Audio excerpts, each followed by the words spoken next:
रानी डोली सोमती डोली तजमुतात रूपा कीजे सुधीरा अति प्रियशीला यह सुख पयन अनुपा सुनि भजन सुजाना रोदन गाना होए बालक सुर भूपा चरित जिगामय हरिपति पावय तेन पढ़य अब भूपा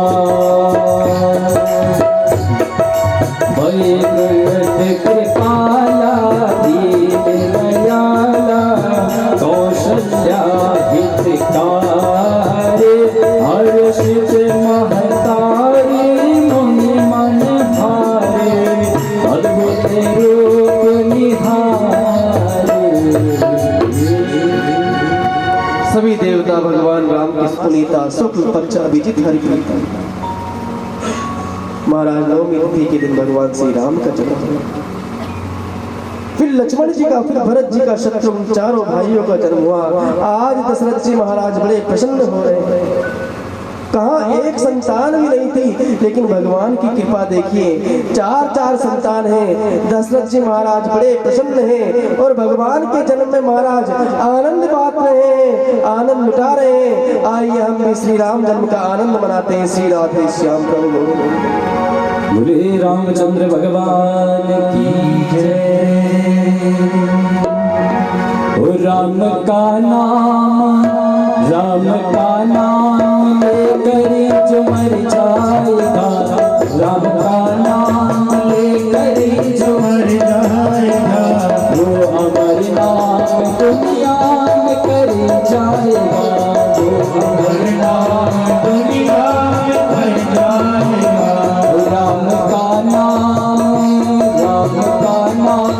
लेकर जो मर जाएगा, राम का नाम लेकर जो मर जाएगा, अब अपना अमर वो कर जाएगा, वो अमर नाम दुनिया में कर जाएगा।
न माला कहीं में की टूट जाए न माला कहीं में की देख जीवन के दिन ये गुजर जाएंगे देख जीवन के दिन ये गुजर जाएंगे आप मानो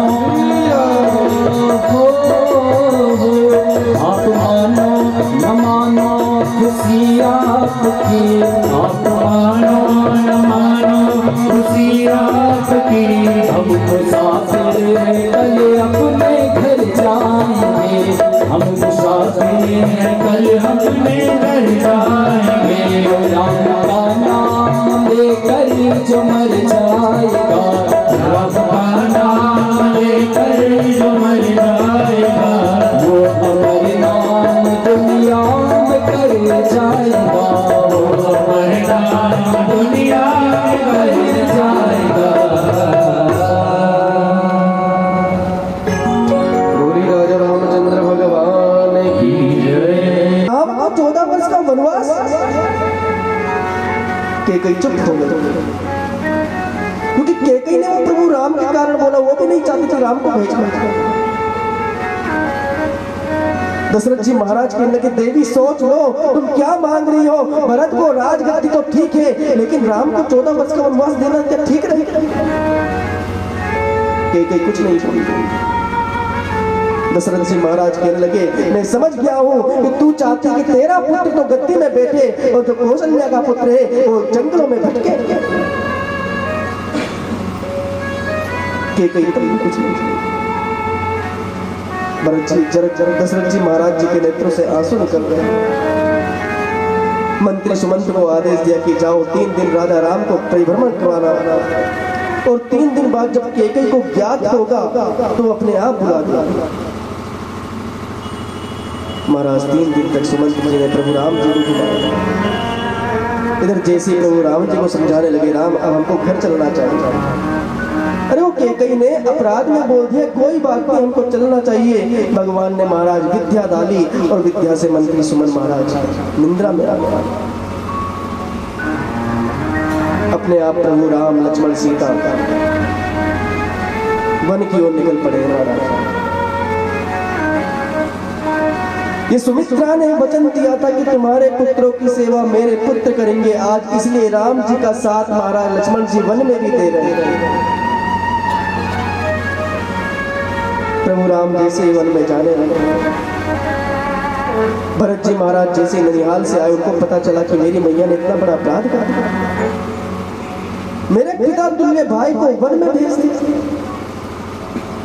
बड़ा कष्ट हुआ भरत जी महाराज जी को। अपनी माता को अपशब्द कहने लगे। इधर जैसे ही अपशब्द कह के उतने में गुरु वशिष्ठ आए और समझाने लगे, अरे भरत, यदि तेरी माँ इतनी निर्दय होती तो इसके गर्भ से तू जन्म नहीं लेता। तू प्रेम है, तू भक्त है, तू संत है, जरूर इसके पीछे कोई कारण होगा और वो कारण तेरे को ये नहीं बताएगी। ये कारण यदि तुझे पूछना है तो वो तुझे राम से पूछना होगा। आज भरत जी महाराज प्रभु राम जी से मिलने गए। इधर जैसे ही राम जी से मिलने गए तो सबसे पहले निषाद ने देखा भरत जी को कि इसी के कारण तो प्रभु राम जी वन में आए हैं। जैसे युद्ध करने लगे लेकिन भरत जी के नेत्रों से आंसू जी के समझ गए कि इनको भी प्रभु का वियोग। भरत जी को लेकर महाराज अपने साथ जैसे ही राम के पास आए, लक्ष्मण जी ने देखा कि इसी भरत के कारण हमारे बड़े भैया वन वन में भटक रहे हैं। लक्ष्मण जी भी युद्ध करने आए लेकिन इतने में भरत जी महाराज सीधा प्रभु राम के चरणों को पकड़कर महाराज लेट गए। प्रभु राम के नेत्रों से आंसू निकलने लगे। कंधे में हाथ लगाया, भरत जी की ओर उठाया। भरत जी कहते, भैया मैं आपसे कुछ नहीं कहूंगा, बस मेरे मन में कोई प्रश्न है और वो प्रश्न मेरे 2 प्रश्न है। क्या प्रश्न है भरत, बोलो। कहा भैया ये बताओ कि रघुकुल की रीति क्या है। हम रीति से विख्यात है कि रघुकुल की रीति जो है बड़ी ही विख्यात है। हर कोई उसे नीति का उदाहरण देता है। भगवान श्री राम कहते हैं रघुकुल रीति सदा चली आई और प्राण जाए पर वचन न जाए। भरत जी कहते दोबारा बोलो और इसको याद रखना। प्रभु राम कहते रघुकुल रीति सदा चली आई, प्राण जाए पर वचन न जाए। अब भरत जी महाराज कहते हैं अब ये बताओ आप वन में क्यों आए?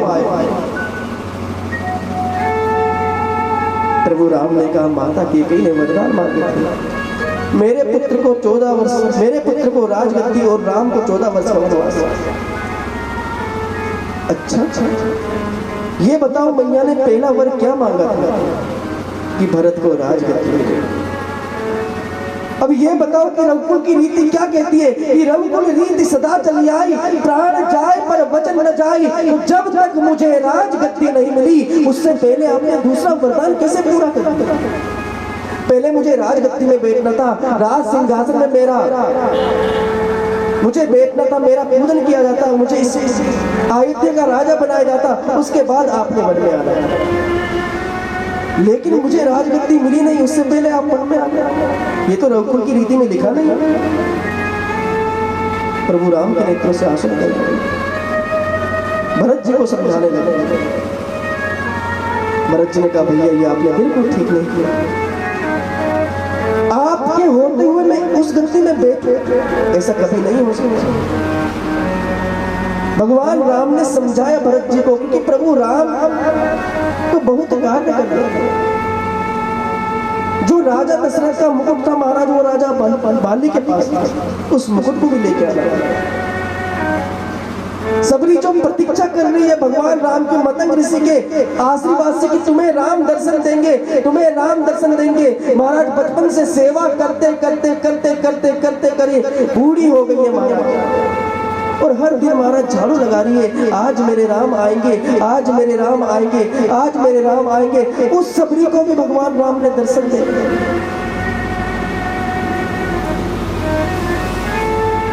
जितने ऋषि मुनि महाराज तपस्या कर रहे हैं उनको भी दर्शन दे रहे हैं। ये जो बड़े बड़े दुष्ट है महाराज रावण कुंभकर्ण का श्रृंगार भी कर रहे हैं। भगवान तो ये कार्य करने आए। और राजा तो तभी बनेगा ना भैया जब मुकुट होगा, लेकिन जब मुकुट राजा बाली ने ले लिया है तब वो राज सिंहासन में किसको क्या पहनाएंगे राजा भरत? तो मुकुट लेने आएगा, सबरी को महाराज मुक्ति दिलाने आएगा। भरत जी को समझाया, भरत जी को चरण पादुका प्रभु राम ने। भरत जी ने कहा भैया मैं इस चरण पादुका को तो लेकर जा रहा हूं, लेकिन 14 वर्ष से यदि तुमने एक दिन भी विलंब किया तो मैं अपने प्राणों को सरयू नदी में महाराज प्राण त्याग दूंगा। राम जी भरत जी से गले गले।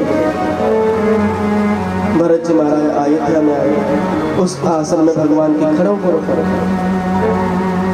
और भगवान का चिंतन करते करते प्रभु राम की प्रतीक्षा करते। अगर राम कथा को हम सुने तो 9 दिन लग जाएंगे भैया, क्योंकि भरत जी की भक्ति का ही प्रसंग सुना बड़ा। इसलिए सुखदेव जी 2 अध्यायों में रामायण लिखी महाराज, राम कथा लिखी।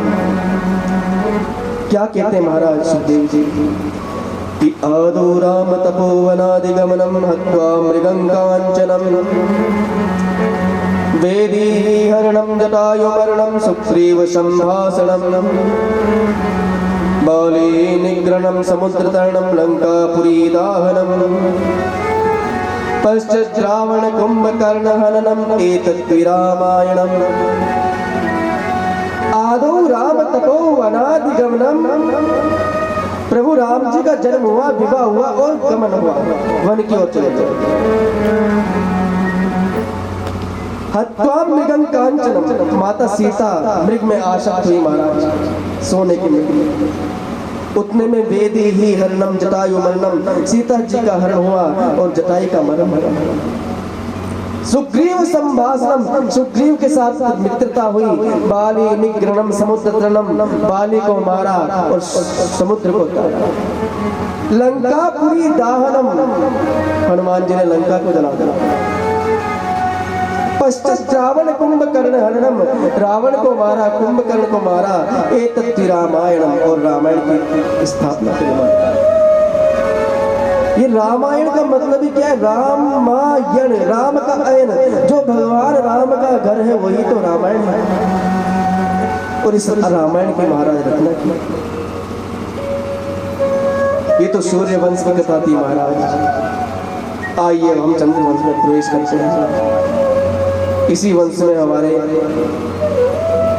ठाकुर जी आए थे महाराज। सुदेव जी क्या कहते हैं कि अतता श्रूयताम राजा वंश सोमस्य पावना, यस्मिन्नेलादयो गोपा कीर्त्यन्तो पुण्य कीर्तये। नारायण के पुत्र है ब्रह्मा, ब्रह्मा जी के पुत्र है अत्रि, अत्रि के पुत्र है चंद्रमा, और यहीं से चंद्रवंश प्रारंभ हुआ। जिन चंद्रमा के महाराज 6 पुत्र थे, यति, याति, संयाति, रायति, व्यति। ययाति का विवाह महाराज दैत्य गुरु शुक्राचार्य की पुत्री देवयानी से।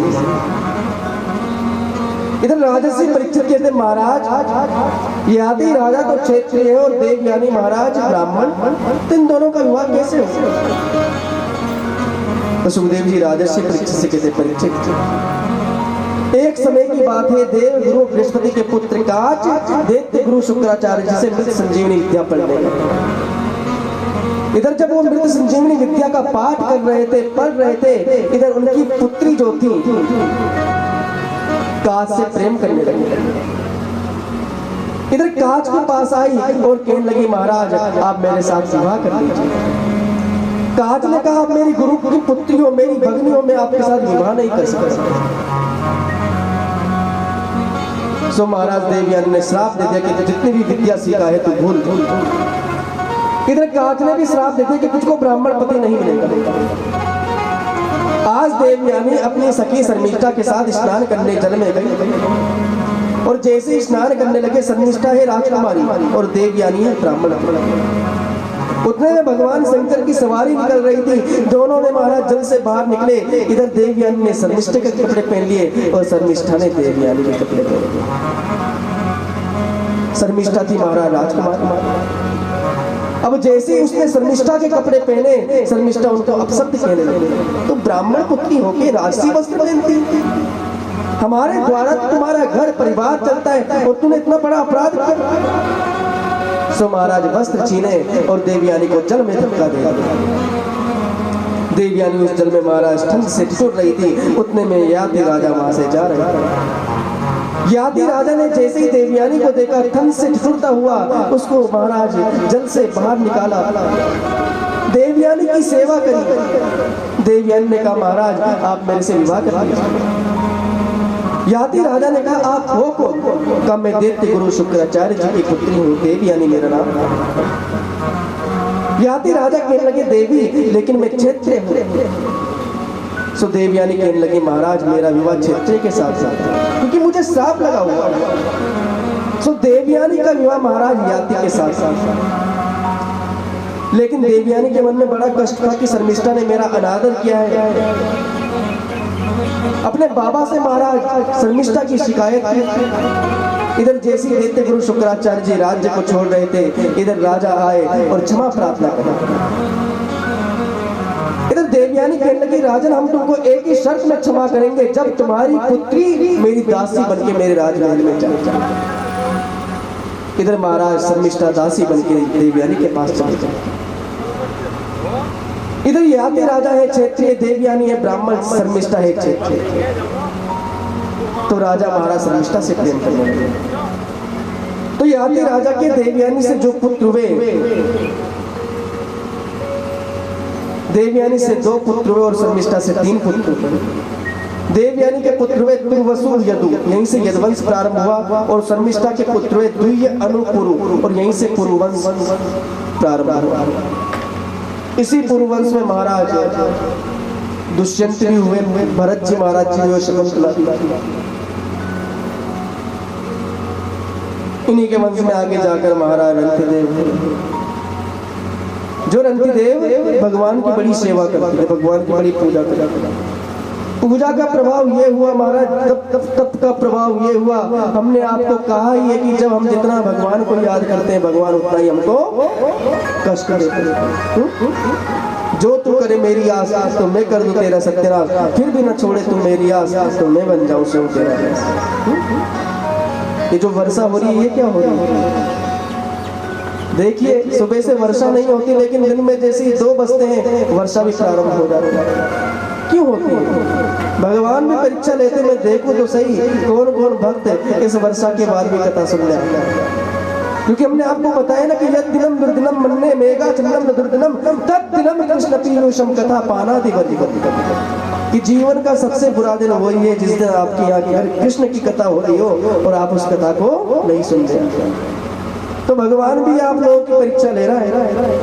4 दिन से देखिए कथा प्रारंभ भी होती है और वर्षा भी प्रारंभ होती है। हम देखो तो सही कौन कौन इस कथा में आता है। तो भगवान ये क्या करते हैं? कष्ट देते हैं कि देखो तो सही हमारी सेवा से कौन विपरीत जाता है। तो रंती देवी भी भगवान की बहुत सेवा करते हैं, पूजा करते हैं। पूजा का ये प्रभाव हुआ महाराज जितना भी धन था सब समाप्त हो गया। थोड़े से चावल बचे। अब महाराज जैसे इस चावल को बनाया उतने में एक चंडाल आया और कहने लगा महाराज मुझे बहुत भूख लगी, चावल उसको दे। महाराज जैसे ही जल का भोग ठाकुर जी को लगाया और पीने लगे, एक गरीब ब्राह्मण आया, महाराज मुझे बहुत प्यास लगी है, मुझे ये जल दे दीजिए। इधर रंतिदेव राजा ने वो जल भी दे दिया। हाथ जोड़कर उनको प्रणाम करते हुए भगवान के सामने मुख किया, हे प्रभु इस प्रजा का जितना भी दुख है, इस प्रजा का जितना भी कष्ट है वो मेरे जीवन में भर दो। उसी समय चंडाल और उस ब्राह्मण से महाराज भगवान प्रकट होते कि रंतिदेव हम तुम्हारी परीक्षा ले रहे हैं, हमसे तुम कुछ मांगो। तो रंतिदेव ने कहा प्रभु मुझे कुछ नहीं चाहिए, केवल आपकी सेवा प्राप्त हो। इन्हीं रंतिदेव के वंश में आगे जाकर महाराज यदु हुए। यदु के पुत्र हुए देवदेव। देवदेव की 2 पत्नियां थी। एक पत्नी से हुए अर्जन्य प्रजन्य और दूसरी पत्नी से हुए महाराज नवनंद।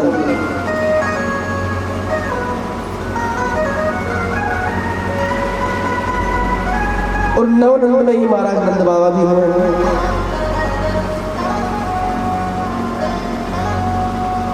एक महाराज दुष्ट था जिसका नाम था कंस।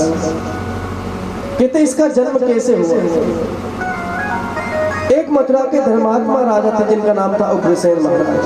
वो भगवान की बड़ी सेवा करते थे, पूजा करते थे। इनकी धर्मपत्नी महाराज गर्भवती थी। एक दिन वन में गई, वहां धूमिल राक्षस की छाया पड़ी और उसके फलस्वरूप पुत्र हुआ महाराज दुष्ट कंस।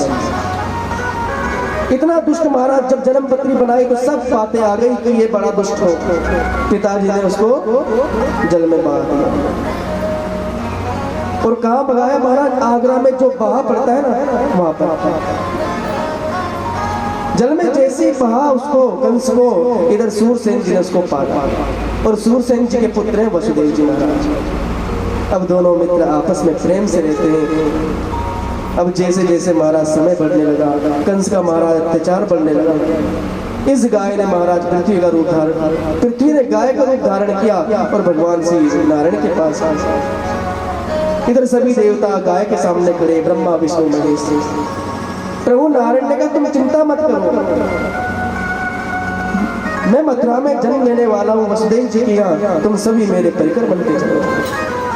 आशीर्वाद दे दिया महाराज सभी को। इधर सुखदेव जी महाराज कहते हैं कि कथितो वंश विस्तार।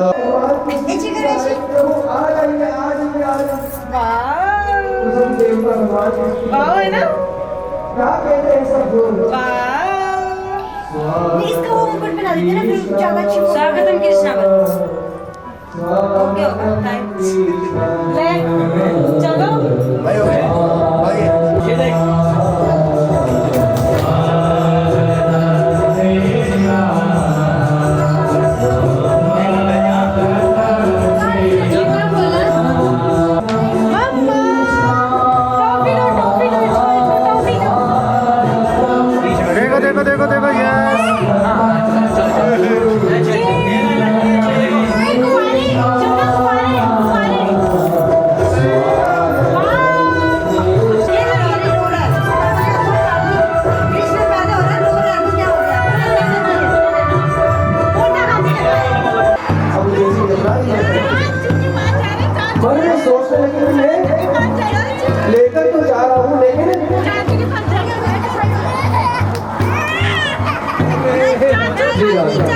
मोरी शिवा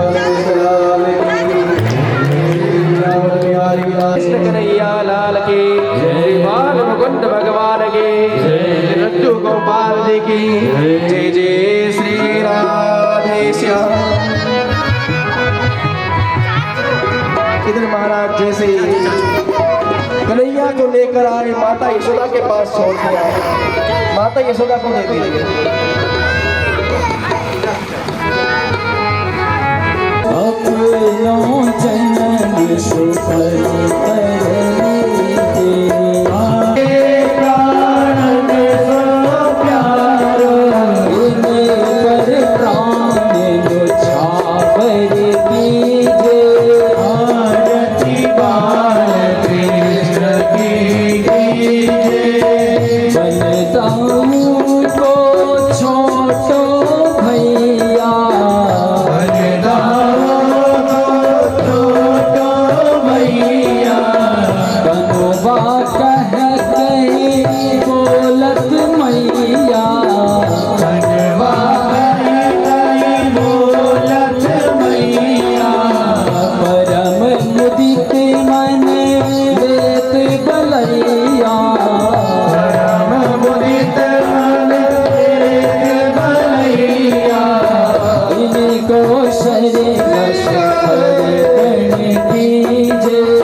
जो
कृष्णा कृष्णा कृष्णा हरे हरे हरे कृष्णा कृष्णा हरे हरे हरे राम राम राम हरे हरे हरे राम राम हरे हरे हरे कृष्णा कृष्णा कृष्णा हरे हरे हरे कृष्णा कृष्णा कृष्णा हरे हरे हरे राम राम राम हरे हरे हरे राम राम हरे हरे हरे कृष्णा कृष्णा कुछ भी मेरा नाम हो रहा है तेरा की कृपा से सब काम हो रहा है।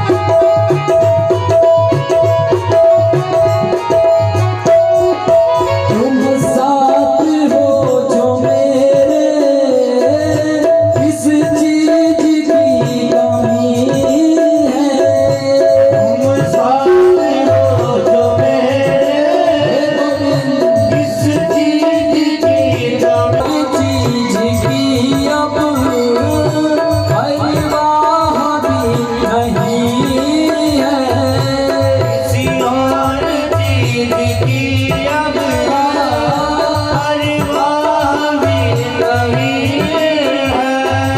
तेरी दया से दाता तेरी दया से दाता तेरी दया से दाता तेरी दया से दाता माला माल हो रहा है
कृष्ण कन्हैया लाल की सुखदेव जी महाराज की श्री व्यास जी महाराज की श्री परीक्षित महाराज की जय जय श्री राधे जय जय श्री राधे जय जय श्री राधे।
सरस्वत्यै नमः।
स्वादित चरण कमल चिन्ह मकरंदा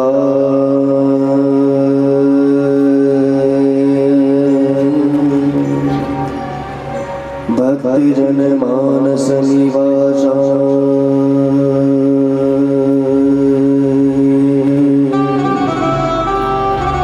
श्री रामचंद्र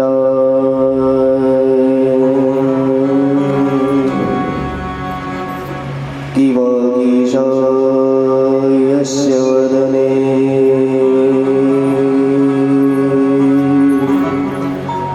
लक्ष्मीर्यस्य च वर्चसि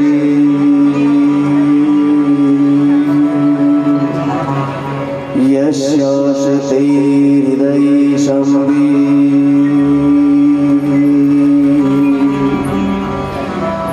तं नरसिंहमहं भजे।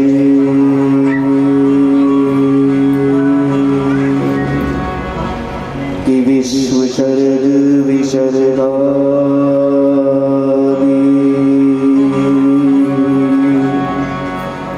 नवलग क्षणलचिदा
कन्हैया लाल की जय। जय जय श्री राधे, जय जय श्री राधे, जय जय श्री राधे।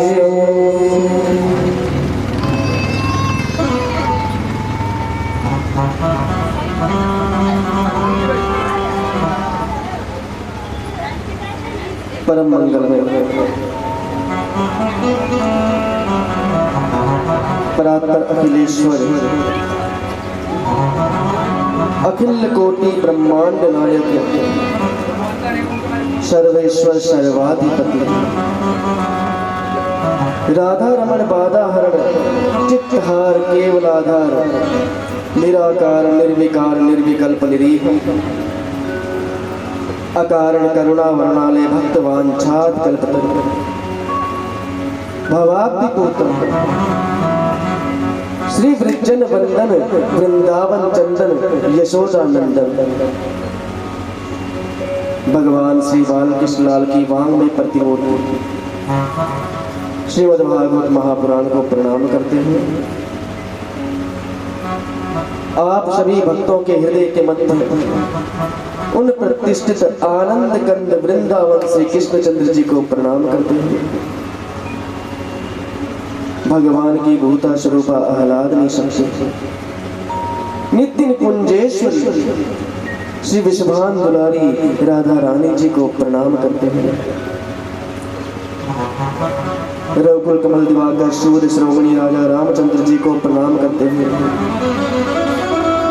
और असंख्य प्राणों के आराध्य परम पूज्य श्री केशरी नंदन हनुमान जी महाराज को प्रणाम करते हैं। इस भूमि की अधिष्ठात्री देवी मां भगवती धारी देवी को प्रणाम करते हुए इस यज्ञ में आए हुए सभी देवी देवताओं को प्रणाम करते हुए सर्वतोभद्र मंडल चक्रवर्ती को प्रणाम करते हुए बटुक बाबा भैरवनाथ जी को प्रणाम करते हुए और समस्त चक्र देवताओं को प्रणाम करते हुए आइए भक्तों हम श्रीमद् भागवत कथा के पंचम दिवस में प्रवेश करते हैं। कल आप सभी लोगों ने महाराज ठाकुर जी का जन्म उत्सव मनाया। कल हम सभी के बीच में कौन आए? आनंद। कृष्ण नहीं आए, अपितु नंद घर आनंद आया, क्योंकि आनंद स्वयं भगवान श्री कृष्ण ही है। इसीलिए तो क्या कहा है कि नंद घर आनंद भयो जय कन्हैया लाल। और भागवत में स्वरूप का वर्णन भी क्या है? तो आनंद का ही वर्णन क्या है कि सच्चिदानंद रूपा है, कि भगवान सच्चित आनंद स्वरूप है हमारा। कल हम सभी लोगों ने ठाकुर जी का जन्म उत्सव मनाया। इधर नंद बाबा की आयु महाराज 90 वर्ष हो गई, तब जाकर महाराज लाला का जन्म भयो। तो आज नंद बाबा के जीवन में बड़ी आनंद उमंग उड़न रहे। आज इतने प्रसन्न है नंद बाबा कि इनके राज्य में महाराज जितना भी धन था उन्होंने बांट दिया, और जितना धन बांटते हैं महाराज उससे 10 गुना धन नंद बाबा के आंगन में आ जाता है, क्योंकि श्रीपति श्री कृष्ण जो आज उनके आंगन में आए हैं। इधर सुखदेव जी महाराज राजर्षि 25 से क्या कहते हैं कि नंदस्वात्मज उत्पन्ने जाता लादो महामना अहुल्य प्राण वेद ज्ञान स्नाता सुचिरलंकृतः। स्नाता सुचिरलंकृता, स्नान करने के पश्चात नंद बाबा ने जितना भी धन था महाराज ब्रजवासियों को बांटते जा रहे बांटते जा रहे। सभी ब्रजवासियों के जीवन में आनंद भरा है महाराज। तो नंद बाबा ने देखा कि सभी लोग आनंद में शामिल हैं, लेकिन केवल एक रोहिणी जी है जो इस आनंद में नहीं आई। और रोहिणी माता आनंद में कैसे आए? क्योंकि उनके जो पति वसुदेव जी हैं वो तो महाराज कंस के कारागार हैं। अगर रोहिणी जी आएगी आनंद में तो लोग समाज के क्या कहेंगे कि अपने पति तो महाराज जेल में हैं और देवी को देखो उत्सव में शामिल है, इसलिए माता रोनी नहीं है। सो आज वसुदेव जी महाराज चिंता तो रहे कारागार में कि मेरे लाला का आनंद हो रहा है, इधर रोहिणी जी में मन कर रहा है कि मैं आनंद में जाऊं लेकिन जा नहीं पा रहा। तो आज नंद बाबा माँ यशोदा रोहिणी जी के पास आया और रोहिणी जी से कहने लगे, देवी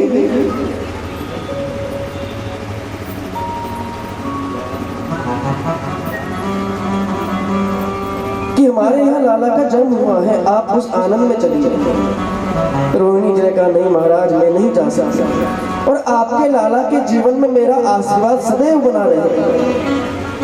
तो माँ यशोदा कहती है, रोहिणी जी यदि आप नहीं आओगे तो हम भी आनंद नहीं मनाएंगे महाराज। तो आज जैसे ही रोहिणी जी आई बलराम जी को लेकर, बलराम जी घुटने के बल चलते हुए महाराज जा रहे हैं और कन्हैया का पालना पकड़। अब महाराज पालना पकड़ते पकड़ते बलराम जी गिर जाते हैं। इधर माता रोहिणी बलराम जी को गोद में लेती है और कन्हैया का पालना पकड़ के भगवान श्री कृष्ण को झुलाती। इधर संत क्या कहते, देखिए कितना सुंदर भाव है श्री राधा का।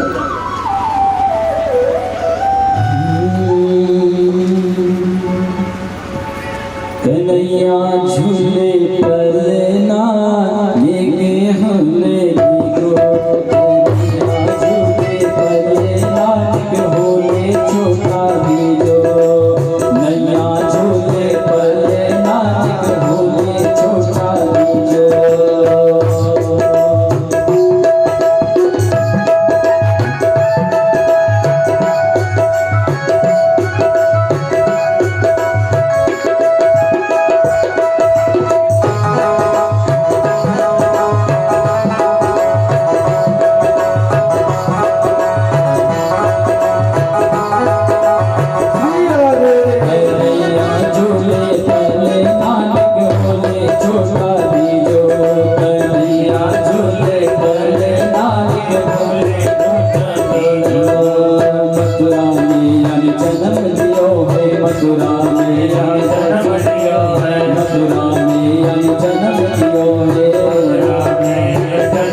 यशोदा गोरी कारो जायो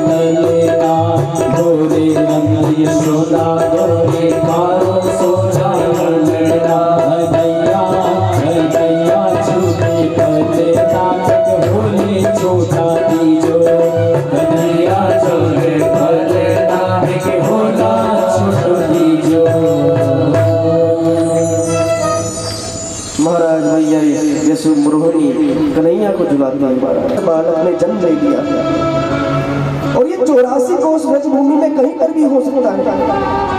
योग माया ने मुझे बताया है, लेकिन ये बताया नहीं कि उसने जन्म कहाँ लिया। तो जितने भी बड़े बड़े दुष्ट थे उनने कहा महाराज आप चिंता मत कीजिए, जितने भी बालकों का जन्म आजकल में हुआ है हम सबको मार देंगे। कंस ने कहा तुमको घर घुसने कौन देगा? तो उन्हीं के बीच में थी एक पूतना। कंसेन प्रहिता घोरा पूतना बाल घातनी शिशुश्चार निगनंती पुरग्राम प्रजाधिसी।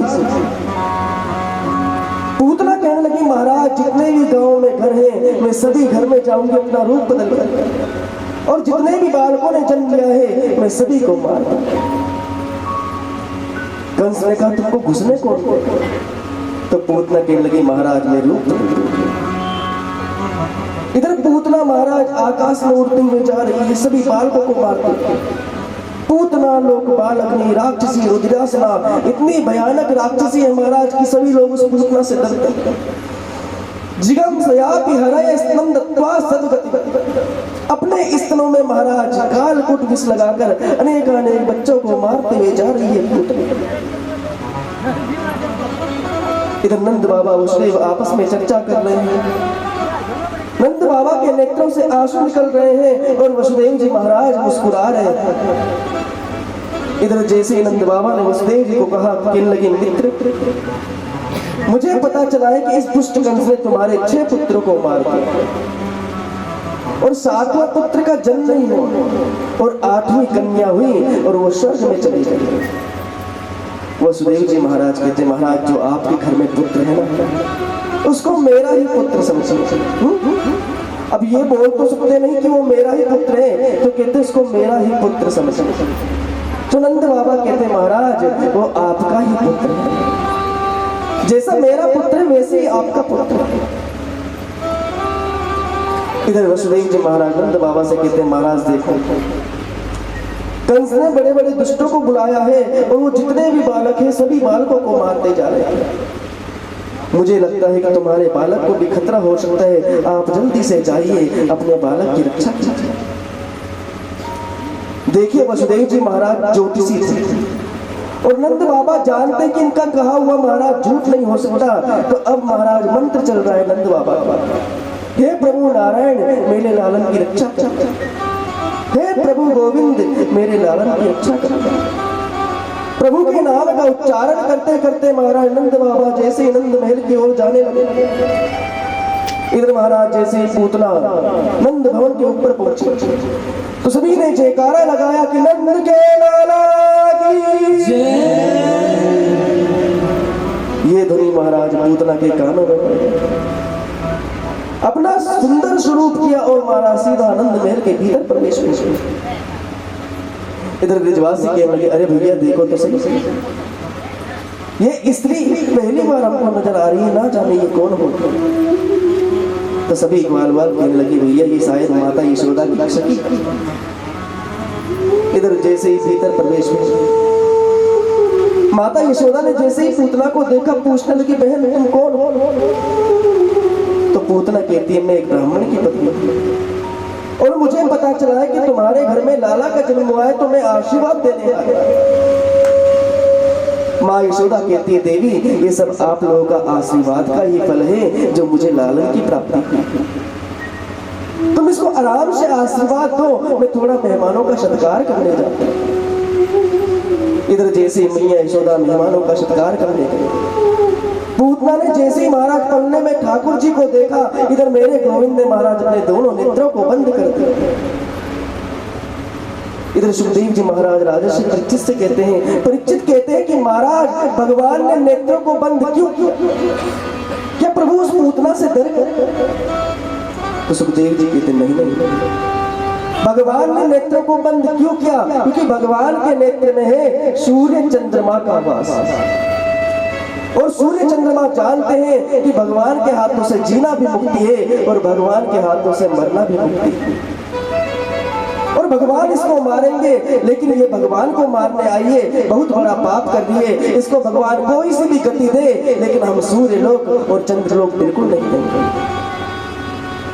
भगवान ने नेत्रों को क्यों बंद किया? भगवान विचार कर रहे हैं कि पूतना ने मेरे कारण ना जाने कितने बालकों को मारा। जिगम सयापि हरे स्तम दत्वा सदगतिम, उन सभी बालकों को महाराज भगवान श्री कृष्ण सदगति प्रदान कर रहे हैं। भगवान ने नेत्रों को बंद क्यों किया? भगवान श्री कृष्ण भगवान भोलेनाथ का ध्यान कर रहे हैं। भगवान भोलेनाथ से कहते, प्रभु मैंने समुद्र मंथन के समय देखा था, आपने ततः कर्तन कृत्या व्यापी हलाहलम विषम, एक एक करतली बनाकर सारा विष पी लिया, और ये मौसी जी मुझे विष पिलाने आई, और मैं तो यहाँ माखन मिश्री खाने आया हूँ। हे भोलेनाथ, आप मेरे हृदय में बैठ जाइए और विष का पान आप कीजिए और दूध का पान मैं करूँगा। भगवान ने नेत्र क्यों बंद किए? भगवान ये कहना चाहते हैं, मेरे दो ही मुख्य अवतार, श्री राम अवतार और श्री कृष्ण, और दोनों अवतारों में मुझे सबसे पहले स्त्री का वध करना पड़ा। राम अवतार में ताड़का को मारा और श्री कृष्ण अवतार में भगवान ने पूतना को मारा। भगवान ने नेत्र क्यों बंद किए? भगवान ने नेत्र इसलिए बंद किए, भगवान है मायापति और पूतना है मायावती। मायापति के सामने मायावती टिक नहीं सकती, अपने विकराल रूप में आ जाएगी, और मेरे कारण सभी ब्रजवासी डर जाएंगे, इसलिए इसको सुंदर ही रहने दो, नहीं तो ब्रजवासी डर जाएंगे। भगवान ने नेत्र किस लिए बंद किए महाराज? भगवान मन में विचार कर रहे हैं कि ये किसी भी कारण से आई है, लेकिन ये कार्य मात्र कार्य कर रही है। माता का कार्य होता है बालक को दूध पिलाने का, और मेरा अभी अभी जन्म हुआ है। ये बेशक मुझे मारने आई है, लेकिन इसके भीतर मातृ भाव है, क्योंकि मारने का उद्देश्य इसने क्या बनाया? दूध पिलाना। तो भगवान सोच रहे हैं मैं इसको कौन सी गति दूं, इसलिए भगवान ने महाराज नेत्र बंद किया। संत अनेक मत बताते हैं कि भगवान ने नेत्रों को क्यों बंद किया। इधर जैसे महाराज पूतना ने भगवान श्री कृष्ण को उठाया और अपने स्तनों में लगाया, सोचने लगे इसका दुर्गंध सूंघते ही महाराज इसकी मृत्यु हो जाएगी, लेकिन भगवान महाराज स्तनपान करने लगे। स्तनपान करते जा रहे हैं, पूतना कराते जा रही है, सोच रही है अब मरेगा तब मरेगा, लेकिन महाराज जब कई समय बीत गए तब पूतना ने देखा इसको तो कुछ नहीं होता। अब जब पूतना ने देखा ये मरता नहीं, अब भगवान श्री कृष्ण को महाराज आकाश में लेकर उड़ते। इधर जैसे ही आकाश में उड़ने लगी तो भगवान उस पूतना का प्राणों का पान भी करने लगे। पूतना कहने लगी, पूतना पूतना, हे पूत मुझको छोड़ दे, पूतना छोड़ दे मुझको। भगवान कहते मौसी जी मुझे केवल पकड़ना आता है, और जिसको मैं एक बार पकड़ लेता हूँ उसको जीवन में छोड़ता हूँ। इधर पूतना चिल्लाती है महाराज, सा मुंच मुंचालमित प्रभासनिम निष्पीड्यमानाम अखिल जीवी वर्मणिम विविध नेत्रे चरणो भुजामः प्रसिद्ध गाथा चिपदी सा मुंच, हे लाला मुझे छोड़ दे, हे लाला मुझे छोड़ दे। महाराज पूतना की आंखें बाहर निकल गई। भगवान दूध पान करते जा रहे हैं, पान करते जा रहे हैं। जब भगवान ने सोचा कि मैंने बहुत कष्ट दे दिया है, अब भगवान ने अंतिम समय में पूतना के संपूर्ण प्राणों का पान किया और महाराज पूतना की मृत्यु हो गई। इधर जैसे ही मृत्यु हुई महाराज पृथ्वी पे गिरी। इधर जैसे ही पृथ्वी में गिरी महाराज कहते पूतना का शरीर 6 कोस का हो। गोवर्धन की परिक्रमा है जो 7 कोस की है, और पूतना का शरीर 6 कोस है, यानी 18 किलोमीटर। अब पहले वृंदावन में केवल वन ही वन था महाराज, पेड़ पौधे थे, तो अंतिम संस्कार करने की तैयारी भी करनी पड़ी। जैसे ही पूतना गिरी महाराज अनेक वृक्ष महाराज टूट गए। भगवान उसके स्तनों पे महाराज क्रीड़ा कर। जैसे ही महाराज यशोदा मैया सभी ग्वाल वाल ब्रजवासी आए और पूतना के विकराल स्वरूप को देखा तो सभी ब्रजवासी माता यशोदा को कोसने लगे कि मैया तूने नेक सा लाला इस राक्षसी को कैसे सोचा? तो माँ यशोदा कहती है मैंने सोचा ये कोई ब्राह्मण पत्नी है, इसलिए मैंने इसके पास इसको छोड़ दिया। अब सभी ब्रजवासियों ने महाराज सीढ़ी लगाई और लाला को उतारा। इधर जैसे ही लाला को उतारा भगवान श्री कृष्ण रो रहे थे। इधर पूतना के शरीर के महाराज सभी ब्रजवासियों ने टुकड़े किए और वहीं पे महाराज आग लगाई और उसकी चिता जला दी।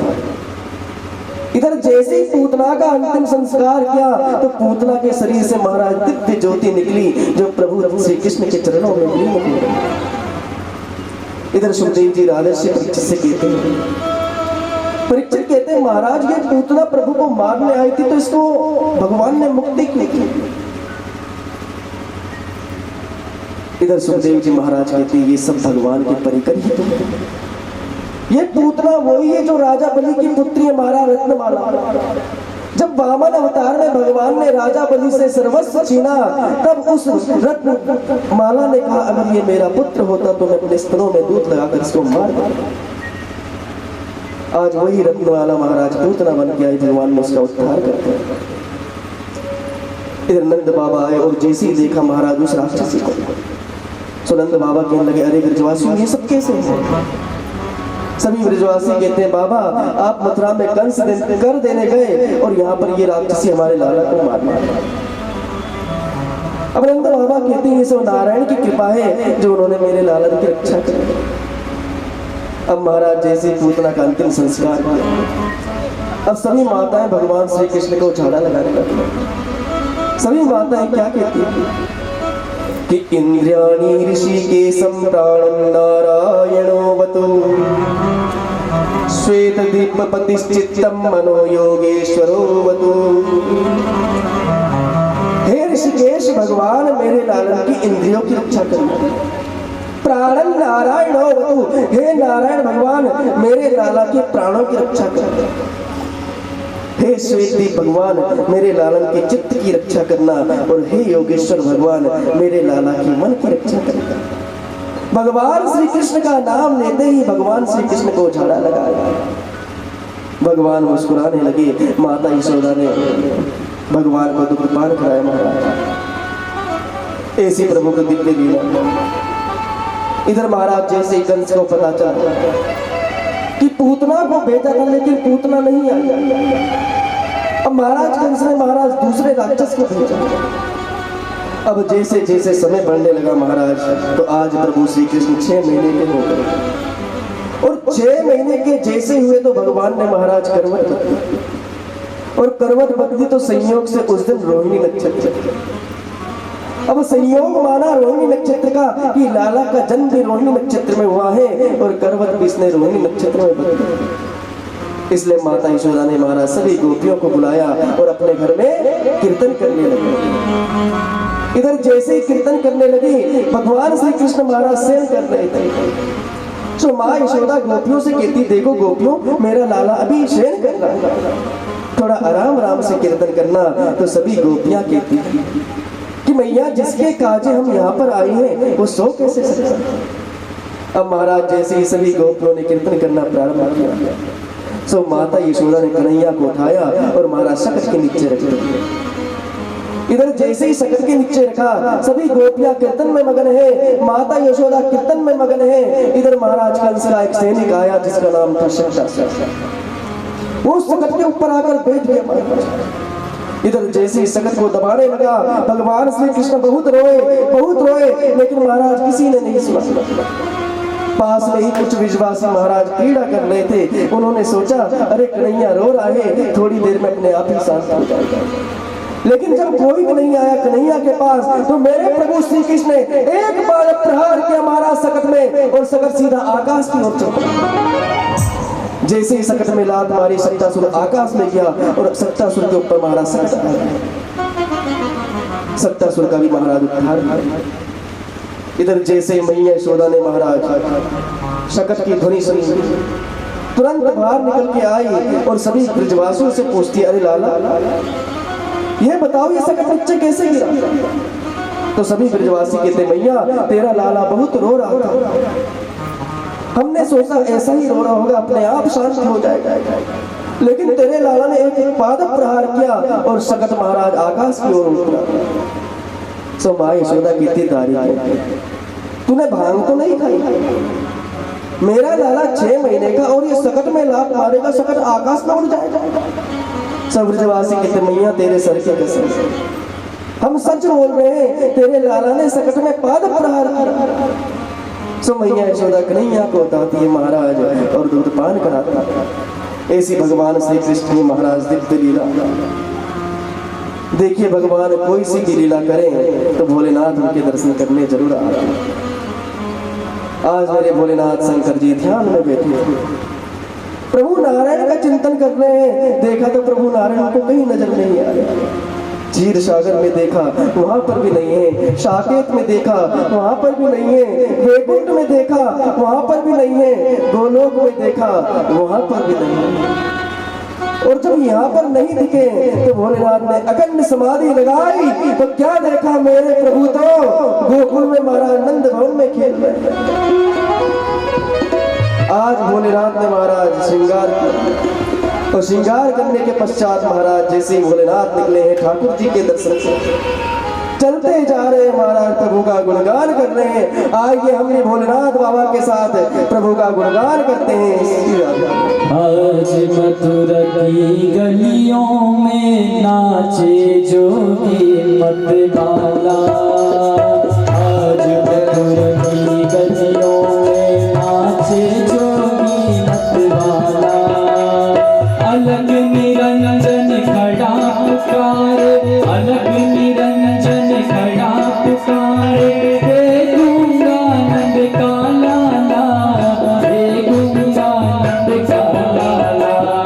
आज मथुरा की गलियों में, आज मथुरा की गलियों में नाचे जोगी मतवाला, नाचे जोगी मतवाला।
ये यशोदा ने देखा सो माता यशोदा घबरा गई कि भोले बाबा के गले में शर्त की माला थी। अब महाराज द्वार दोबारा बंद करते हैं। अब महाराज खिड़की खोलती है माता यशोदा और भोलेनाथ से कहती है बाबा तुझे क्या चाहिए? तो भोले बाबा कहते मैया मुझे केवल तेरे लाला के दर्शन करने। माँ यशोदा कहती मैं तुझे दर्शन नहीं कराऊंगा। अरे तेरे स्वरूप को देख के मैं डोगरी डर गई तो मेरा लाला तो छोटा स्वरूप। तो भोले बाबा कहने लगे मैया ऐसा मेरा स्वरूप क्या? तो माँ यशोदा कहती है बाबा तूने अपना स्वरूप देखा? ये देख तेरे गले में जो नाग है इतने उतने डोल रहा है महाराज। तो भोले बाबा कहने लगे मैया तू इस नाग से डरती? अरे तुझे पता नहीं तेरा लाला जो है 1000 फन वाले शेषनाग में शयन करने वाले और आने वाले समय में तो तेरा लाला नाग के ऊपर नृत्य भी करेगा। अब माता यशोदा कहती है बाबा जरूर तूने भान खाया। मेरा लाला नेक सो कबूतर को भी चित्र में देखे डर जावे और तू कह रहे नाग से नृत्य करेगा। अब भोले बाबा कहते मैया मुझे दर्शन करा दे। सो माँ यशोदा महाराज दर्शन नहीं करवाए।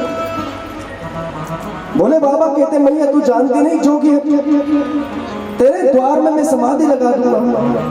तो माँ यशोदा कहती बाबा तू भी नहीं जानता स्त्री, मैं द्वार खोलूंगी ही नहीं।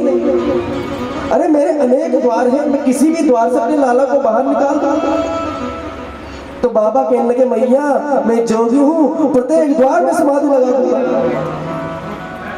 सो माँ यशोदा कहती है बाबा तू बेशक समाधि लगा दे, चाहे मेरे को अपने लाला को भीतर ही बूढ़ो करना पड़े, लेकिन मैं बाहर नहीं निकालता। भोले बाबा के नेत्रों से आंसू आने लगे और कहने लगे मैया तू दर्शन नहीं कराएगी ना हमको।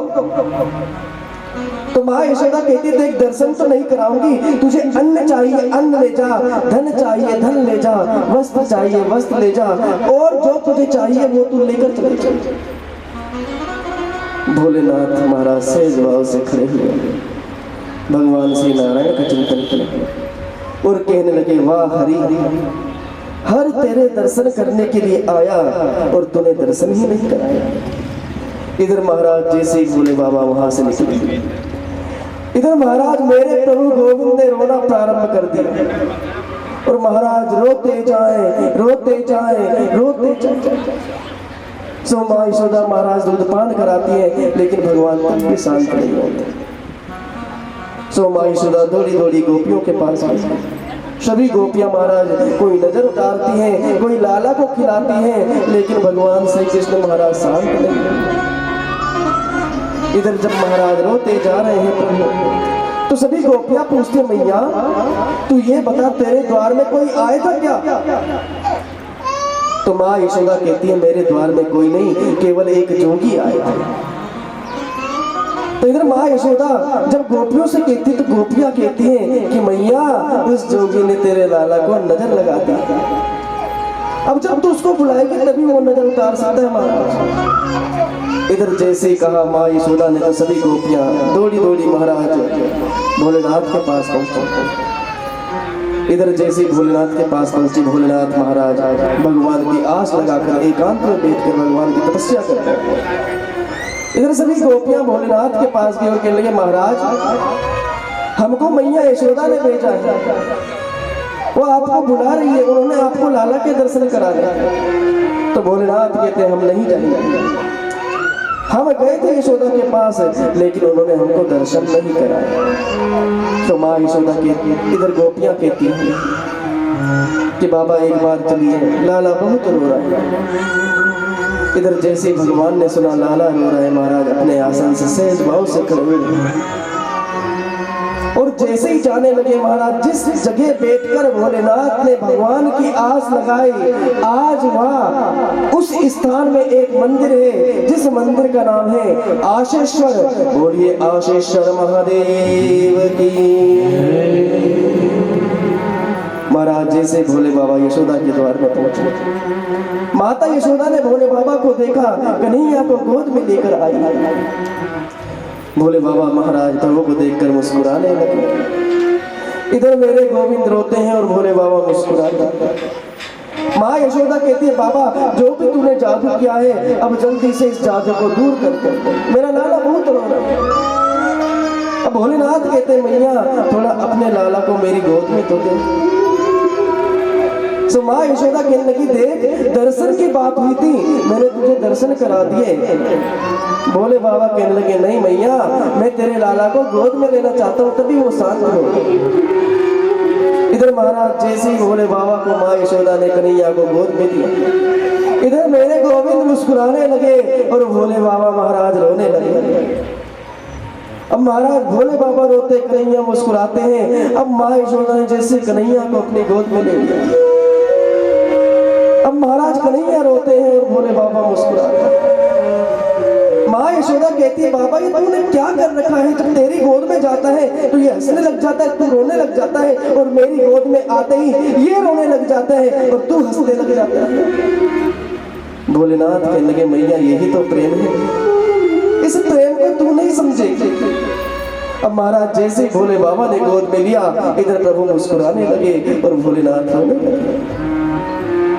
सभी गोपियां कहती है बाबा तूने ऐसी क्या विद्या की कि तेरी गोद में आते ही मुस्कुराने लग जाता है, और अगर ऐसा है तो तू हमारे इस महल में ही रह। सब भोले बाबा कहते मैं यहाँ नहीं रह सकता क्योंकि मैं बहुत दूर से आया हूँ और मैं केवल प्रभु नारायण का चिंतन कर पाता हूँ। हाँ अगर तेरे लाला को तू ऐसा चाहती कभी नजर ना लगे किसी की तो एक काम करना, अपने महल में मेरा एक मंदिर बनवाना और उस मंदिर में एक शिवलिंग की स्थापना करना, और जब भी तू अपने लाला का स्नान कराए तो उस स्नान का जल उस शिवलिंग में जाए। तो माँ यशोदा ने ऐसा ही किया महाराज। तो आज भी नंद भवन में महाराज वो शिवलिंग है जिस शिवलिंग का नाम है नंदेश्वर। बोलिए नंदेश्वर महादेव की जय। भोले बाबा ने महाराज ठाकुर जी की छवि को हृदय में बसाया और सीधा अपने कैलाश की ओर चल पड़े। इधर महाराज जैसे ही ठाकुर जी थोड़े बड़े हुए महाराज, प्रभु की बड़ी विचित्र लीला है, क्योंकि भगवान जो वृंदावन में गोकुल में आए हैं वो लीला पुरुषोत्तम बन के आए हैं। प्रभु राम ने जो भी कार्य किया है मर्यादा में होकर किया, क्योंकि वो मर्यादा पुरुषोत्तम राम। लेकिन प्रभु ये श्री कृष्ण जो है ये लीला पुरुषोत्तम है, ये इस वृंदावन की भूमि में केवल लीला करने हैं। आज जैसे महाराज प्रभु 1 वर्ष के हुए तो आज मैया प्रभु को लेकर महाराज जैसे ही जल भरने गई, भगवान महाराज रोने लगे। अब महाराज जैसे ही प्रभु रोने लगे, इधर मैया यशोदा ने ठाकुर जी को दूध पिलाना प्रारंभ कर दिया।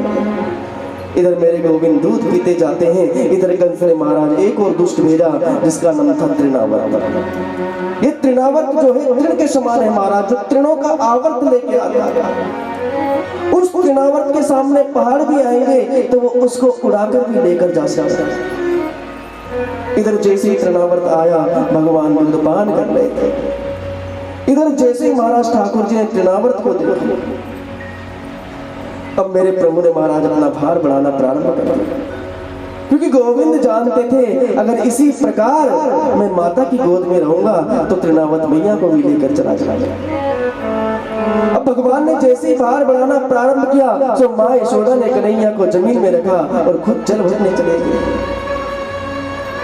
इधर जैसे तृणावर्त आया मेरे गोविंद को महाराज उड़ा कर लेकर चला गया।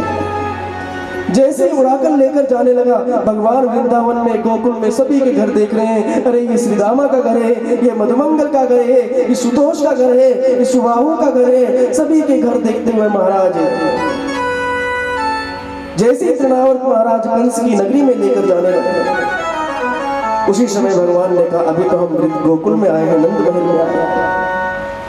अब महाराज जैसे प्रभु ने अपना भार बढ़ाना प्रारंभ किया, तृणावर्त सोचने लगा जरूर मैं नंद महल से महाराज किसी पत्थर को उठाकर लेकर जा रहा हूँ। भगवान ने कहा भक्त तो मेरे दर्शन पत्थर में करते हैं और ये कैसा दुष्ट है मुझ में पत्थर के दर्शन करना। भगवान ने तृणावर्त के सर को पकड़ा महाराज और पत्थर से जाकर चटका। ये तृणावर्त का महाराज उद्धार भगवान श्री कृष्ण ने कर। इधर जैसे ही समय बढ़ा तो आज वसुदेव जी महाराज जी को चिंता हो गई। वसुदेव जी सोचने लगे कि मेरे लाला की आयु 1 वर्ष के लगभग होने लगी, लेकिन मुझे अभी पता नहीं कि उसका नाम क्या रखा होगा। तो आज अपने कुल गुरु गर्गाचार्य जी को बुलाया और कहने लगे महाराज देखो जो रोहिणी का पुत्र है आप उसका नामकरण करके आओ, और जो वसुदेव का पुत्र है और जो नंद बाबा का पुत्र है उसके नाम का पता करके आना। इधर महाराज जैसे ही गर्गाचार्य जी नंद महल में पहुंचे महाराज, इधर जैसे ही रोहिणी जी के यहाँ पहुंचे उसी समय महाराज गर्गाचार्य जी का मिलन नंद बाबा से हुआ। नंद बाबा कहने लगे महाराज आज आपने यहाँ पर आने का कष्ट कैसे? तो गर्गाचार्य जी कहते हैं महाराज आप तो जानते ही होंगे ये यदुवंशियों का पुरोहित है। तो आज वसुदेव जी महाराज जी ने मुझे अपने लाला का नामकरण करने के लिए भेजा। तो नंद बाबा कहने लगे बाबा आपने ठीक किया जो आप यहाँ पर नामकरण कर रहे हैं। आप एक काम कर दीजिए रोहिणी के पुत्र के साथ साथ मेरे लाला का भी नाम रख दीजिए। इधर जैसे ही कहा तो गर्गाचार्य जी महाराज चौंक गए। उन्होंने कहा नहीं नहीं महाराज मैं आपके पुत्र का नाम नहीं रख सकता। क्योंकि आप जानते हो जब से आकाशवाणी हुई है कि अस्य स्वामष्टमो गर्भो हंतायाम वसे बुधा कि देवकी का अष्टम लाल महाराज कंस तेरा काल होगा। उस समय से महाराज कंस अपने काल को ढूंढ रहा है और यदि मैं आपके लाला का नामकरण करूंगा तो कंस को ये संकेत मिल जाएगा कि जो अष्टम लाल है वो आपके घर में है। नंद बाबा कहने लगे महाराज कंस को बताएगा कौन?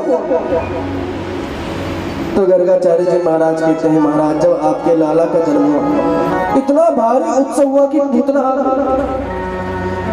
तुम्हारे लाला ने करवट बदली सक्कासुर आ गया। 1 वर्ष का जन्मदिन आया तो तृणावर्त आ गया और अब तो आप लाला का नामकरण कर रहे हो, ना जाने कौन सा कुछ आ गया। तो नंद बाबा कहने लगे महाराज आप चिंता मत कीजिए, हम दोनों लाला का नामकरण महाराज गौशाला में जाकर करेंगे।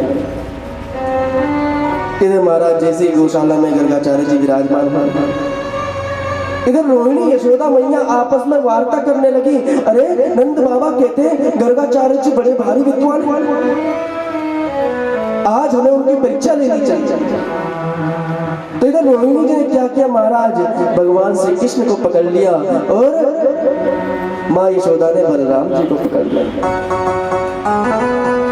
और जैसे ही महाराज गर्गाचार्य जी के सामने पहुंचे, अब गर्गाचार्य जी से माता रोहिणी कहती है बाबा अब आप नाम रखिए। तो गर्गाचार्य जी दोनों बालकों का नामकरण करते हैं तो क्या कहते हैं कि रोहिणी पुत्र रमयन सोहृदो गणे आख्यास्यते राम इति बलाधिक्यात् बलं वेदो। कि मैया यशोदा जो तुम्हारी गोद में है अयम ही रोहिणी पुत्र, ये तुम्हारा पुत्र नहीं ये रोहिणी का पुत्र है। रमयम सुहृदो गुणे, इसके जो गुण है राम के समान है। आख्यास्यते राम इति बलाधिक्यात् बलं विदु, इसमें बल ज्यादा है इसलिए लोग इसको बलराम कहते हैं।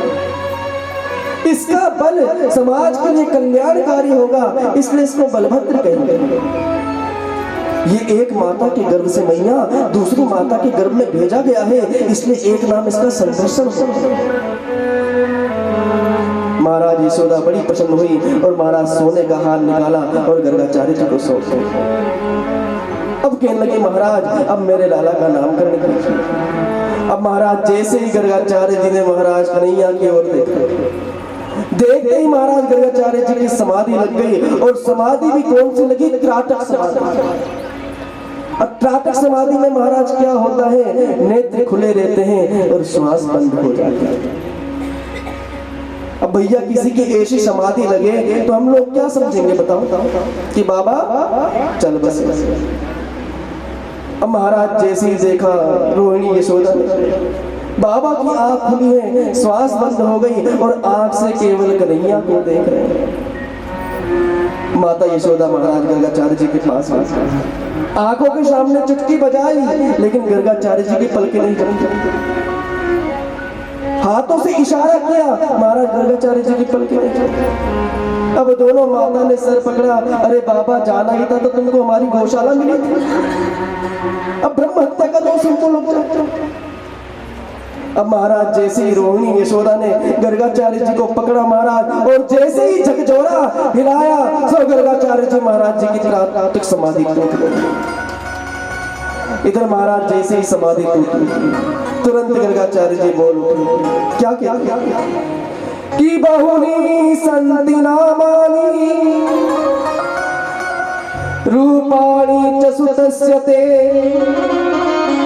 गुणकर्मानुरूपाणि तान्याहं वेदनो जनम। कि मैया ये समाधि जो लगी थी मैं तुम्हारे लाला का नाम सोचा। तो माँ यशोदा कहती है तुमने मेरे लाला का नाम क्या सोचा बताओ। तो गर्गाचार्य जी महाराज कहते मैया मैं इसका क्या नाम रखूं? बहुनी संति नामानि, एक नहीं अनेक नाम होंगे। रूपाणि च सुतस्यते, जैसा रूप है वैसे ही नाम पड़ेंगे इसके। गुण कर्मान रूपाणी, गुणों के अनुसार इसके नाम पड़ना। कोई इसको कृष्ण कहेगा, कर संस्थिति कृष्ण जो अपनी ओर आकर्षित है। कोई इसको कन्हैया कहेगा, कोई इसको माधव कहेगा, कोई इसको माखन चोर कहेगा, और कोई तो इसको रणछोड़ कहेगा। अनेक अनेक नाम बताते। अंत में गर्गाचार्य जी कहते हैं कि साक्षात नारायण तमो गुण, कि भगवान नारायण के समान गुण जैसे कहा भगवान ने अपने नेत्र गर्गाचार्य जी को दिखा दिया। गर्गाचार्य जी समझ गए, क्योंकि भगवान जानते हैं मैं यहाँ पर लीला करने आया हूँ, मेरा कार्य लीला करने का। और गर्गाचार्य जी ने यदि ये कह दिया कि ये नारायण है, तो आप लोग जानते हैं कि नारायण की कैसी सेवा होती है महाराज। घर की अलमारी में महाराज नारायण को बिठा देते, सुबह शाम दीपक जलाना है, 4 मिश्री चढ़ा देनी है, प्रभु इसको स्वीकार कर। इसीलिए भगवान ने जैसे ही गर्गाचार्य जी को नेत्र दिखाए, गर्गाचार्य जी समझ गए अरे प्रभु नहीं चाहते कि मैं इनके बारे में बताऊं। तो गर्गाचार्य जी कहते हैं कि इसमें नारायण के समान गुण होंगे। पहले बोलने वाले थे कि नारायण है, लेकिन अब बोल दिया कि नारायण के समान इसमें गुण होंगे। इधर मैया यशोदा ने कहा बाबा तूने जो नाम बताए हैं वो बड़े मुश्किल है, अरे हम तो बस इसको कृष्ण बलराम ये ना कहकर कन्वा और बलवा कहेंगे। इधर जैसे ही कहा गर्गाचार्य जी प्रसन्न हुए, गर्गाचार्य जी वहां से। इधर मेरे गोविंद की धीरे धीरे महाराज लीला चल रही है। आज जैसे थोड़े बड़े प्रभु श्री कृष्ण सुंदर एकादशी का दिन आया। आज जैसे ही महाराज एकादशी का दिन आया तो नंद बाबा महाराज सुबह सुबह प्रातः काल स्नान करने के पश्चात जैसे ही भगवान श्री राम की पूजा करने के लिए मंदिर के भीतर प्रवेश हुए, उसी समय महाराज मेरे गोविंद भी घुटने के बल चलते चलते चलते चलते चलते चलते मंदिर के द्वार में पहुंचे। इधर जैसे ही मंदिर के द्वार में पहुंचे तो नंद बाबा कहने लगे लाला देख ये जे का कक्ष, यहाँ बिना नहाए धोए नहीं आना चाहिए। तो भगवान श्री कृष्ण ने मुख से इशारा कर दिया ठीक है बाबा। अब गर्गाचार्य इधर महाराज नंद बाबा ने सुंदर स्नान कराया ठाकुर जी का, शाली राम जी का स्नान कराया। उसके बाद महाराज उनका श्रृंगार करने के बाद महाराज उनमें महाराज पत्र पुष्प चढ़ाया। और महाराज जैसे ही जाप करने लगे तो प्रभु ने सोचा कि काला काला पत्थर आखिर है क्या महाराज, जिस पत्थर की बाबा पूजा कर रहे हैं। और महाराज पूजा भी कैसी की जा रही है, पहले दूध चढ़ा रहे हैं, दही चढ़ा रहे हैं, घी चढ़ा रहे हैं, शक्कर चढ़ा रहे हैं, सेब चढ़ा रहे हैं। तो आज मेरे प्रभु ने सोचा आज मैं इसी को खाऊंगा महाराज। तो इधर जैसे ही नंद बाबा महाराज माला करने लगे, इधर मेरे प्रभु श्री कृष्ण जैसे ही मंदिर के भीतर प्रवेश हुए। नंद बाबा जब में मग्न है, इधर मेरे गोविंद ने महाराज शालिग्राम को उठाया और मुख में डाल दिया। इधर जैसे मुख में डाला नंद बाबा की पीठ से पीठ लगाई और महाराज बैठ गए। इधर जैसे ही महाराज जब पूर्ण हुआ नंद बाबा देखने लगे अरे मेरे शालिग्राम जी कहाँ हैं। फूलों को देखा, फूलों में शालिग्राम जी नहीं है। फूलों को हटाया, उसमें भी शालिग्राम नहीं है। दाएं देखा कोई नहीं है, बाएं देखा कोई नहीं है। और महाराज जैसे ही पीछे मुड़ के देखा तो मेरे ठाकुर जी बैठे हुए। इधर जैसे ही ठाकुर जी को देखा सुनंद बाबा ने कन्हैया को अपनी तरफ करा और बोलने लगे लाला तूने मेरे जेजे देखे क्या। अब बोले कैसे भैया, मुख में तो जेजे रखे थे। तो इशारा कर दिया अरे तूने जेजे देखे हैं क्या। सुनंद बाबा समझ गए और जैसे महाराज मुख में हाथ मारा और शालिग्राम जी बाहर आया। इधर जैसे शालिग्राम जी बाहर आए, इधर नंद बाबा ने महाराज शालिग्राम जी का पुनः स्नान कराया। माता यशोदा को बुलाया और कहने लगे देखो यशोदा तुम्हारा लाला कितना उद्यमी हो, मेरे भगवान को ही मुख में डाल दिया। अब माता यशोदा ने कन्हैया को महाराज गोद में उठाया और कहने लगी आप कैसी बात करते हैं, ये मेरा लाला क्या भगवान से कम है। इधर महाराज जैसे ही यशोदा मैया लाला को लेकर बाहर गए। सुंदर महाराज स्नान कराया ठाकुर जी का। इधर जैसे ही ठाकुर जी का स्नान कराया, आज मेरे प्रभु श्री कृष्ण और बलराम जी घुटने के बल चल चल के महाराज सीधा गौशाला के भीतर प्रवेश हुए। इधर जैसे ही गौशाला में प्रवेश हुए, इधर बछड़े का पूंछ जैसे ही श्री कृष्ण ने पकड़ा और बछड़ा उछला और महाराज सारे कपड़े कन्हैया के गोबर में सर गए। इधर जैसे ही गोबर में सने तो भगवान घबरा गए। घबराए क्योंकि माता ने सुंदर श्रृंगार किया है, सुंदर वस्त्र पहनाए, अब मैया मुझे मारेगी। अब महाराज जैसे मैया यशोदा आई, भगवान को रोता हुआ देखा तो माता यशोदा मुस्कुराने लगी और कहने लगी, लाला तो पिछले जन्म में शूकर तो नहीं था। अब भगवान श्री कृष्ण बलराम जी की ओर देखते हैं, दादा मैया ने तो मुझे पहचान लिया क्योंकि भगवान श्री कृष्ण ने एक शूकर अवतार भी लिया था महाराज, जो कथा आपने सुनी, वराह रूप से भगवान आए थे। इधर पुनः माता यशोदा ने भगवान को अधिक सुंदर श्रृंगार किया। अब सुंदर श्रृंगार करने के बाद जैसे मैया ताली बजाती हैं और मेरे कन्हैया नाचते हैं। देखिए कितना सुंदर भाव है। क्या कहते हैं वृंदावन के संत श्री राधा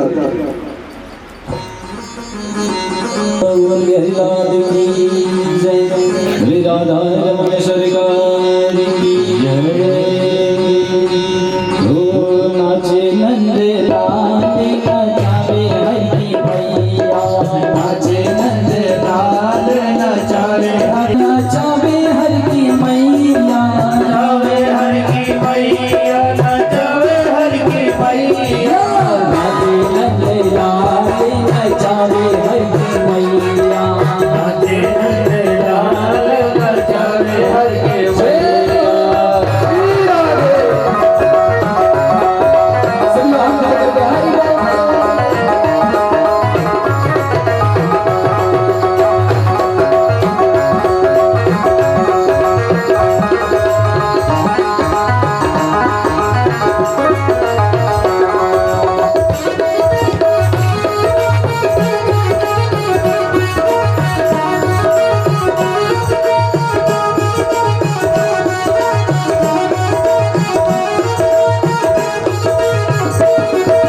मथुरा में हर जन्म लियो है गोकुल पग में धारो, मथुरा में जन्म लिया है गोकुल में पग धारो, मथुरा में हर जन्म लियो है गोकुल में पग धारो, मथुरा में हर जन्म लियो है गोकुल में पग धारो, नाचे नंद लाल नचावे हरि भैया, नाचे नंद लाल नचावे हरि भैया, नचावे हरि की मैया, नचावे हरि की मैया, नचावे हरि की मैया, नचावे हरि की मैया, नचावे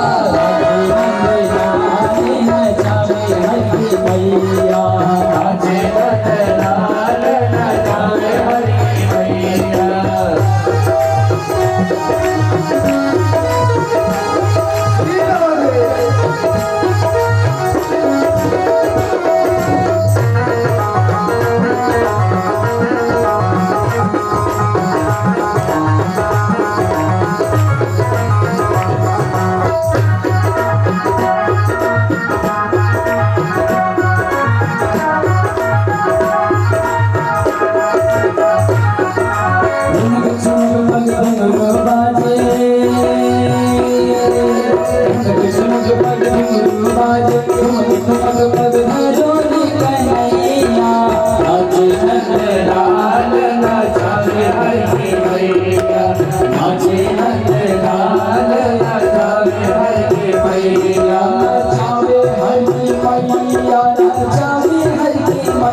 नंद लाल नचावे हरि की मैया।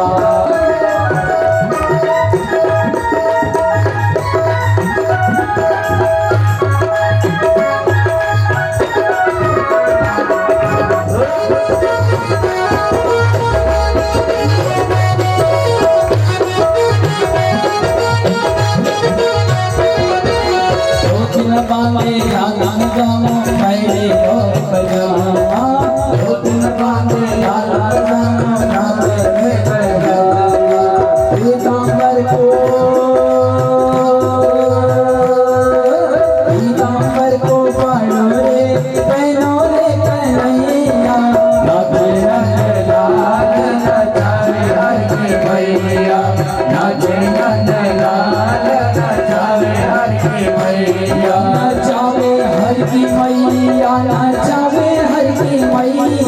जावे हर की मैया जावे हर की मैया नाचे नंद लाल नचावे हर की मैया नाचे नंद लाल नचावे हर की मैया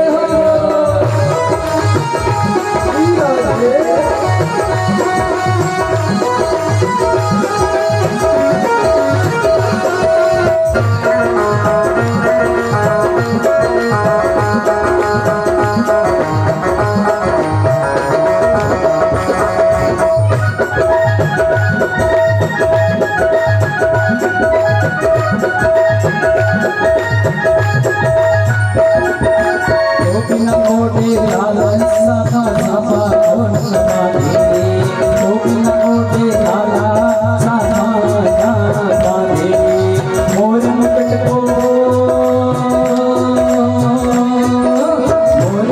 को बाढ़ोर ओ भैया रे कन्हैया नाचे नंद लाल नचावे हर की मैया नाचे नंद लाल नचावे हर की मैया नचावे हर की मैया नचावे हर की मैया नचावे हर की मैया नचावे हर की मैया नाचे नंद लाल नचावे हर की मैया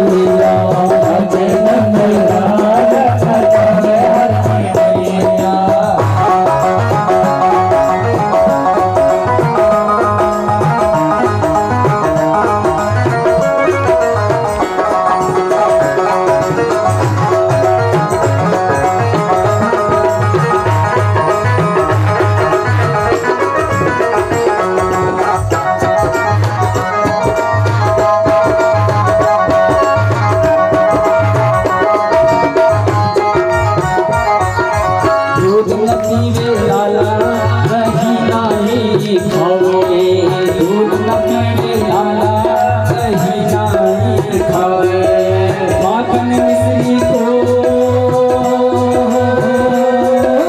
माखन मिश्री तोरे बड़ोरे खवैया नाचे नंद लाल नचावे हर की मैया नाचे नंद लाल नचावे हर की मैया नचावे हर की मैया नचावे हर की मैया जावे हर की मैया नचावे हर की मैया नाचे नंद लाल नचावे हर की मैया नाचे नंद लाल नचावे हर की मैया नाचे नंद लाल नचावे हर की मैया नाचे नंद लाल नचावे हर की मैया नाचे नंद लाल नचावे हर की मैया नाचे नंद लाल नचावे हर की मैया नचावे हर की मैया नचावे हर की मैया नचावे हर